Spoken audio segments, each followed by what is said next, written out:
You know, we're building a life-size Noah's Ark, 500 feet long, just over 500 feet long, 85 feet wide, 45 feet high, 3 stories. It's 3 floors, built out of wood. It's actually going to stand 7 stories high. This is an enormous structure. It's going to be the biggest timber frame structure in America.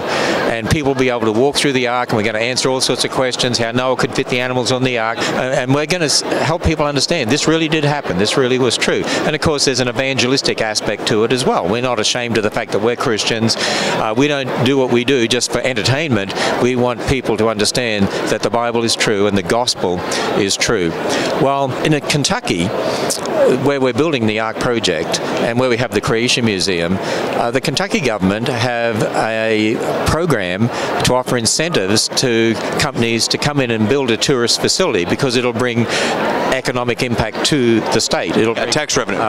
Tax revenue in. And so we applied for that particular program, and we were given preliminary approval, but then we were denied access to the program. And the program is a rebate on sales tax once you're opened.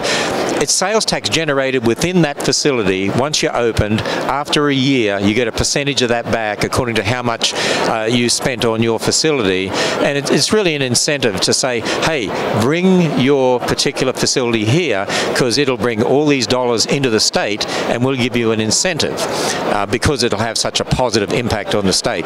Well, they denied us access to this because of our Christian message. They've actually stated that in writing because we're going to have an evangelistic message, because we're on about the Bible, basically because we're a Christian organization. And so we have actually taken the state of Kentucky to court, and we filed that complaint because we see it as a freedom of religion issue and a free exercise of religion issue. You see, think about it this way, to explain to people.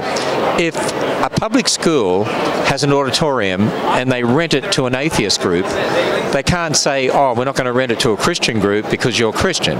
The courts have ruled against that, because if you're going to make it available to one lot, you have to make it available to others. Well, this particular incentive program is what the attorneys would call a facially neutral program.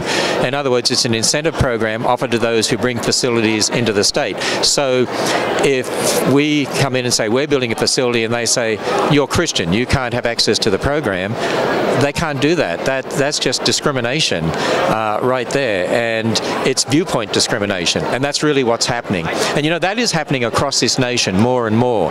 And so the reason we took the Kentucky state to court is because we see it as more than just access to the program.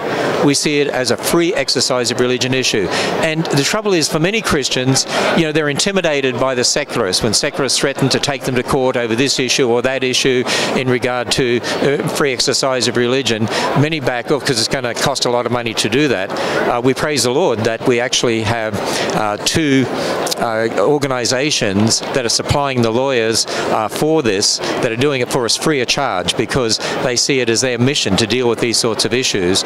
But we see it as something that's going to be precedent setting. And if somebody doesn't start standing up to these issues, now there are others who are standing up across this nation, but more and more need to do that, or we'll lose the freedoms that we have.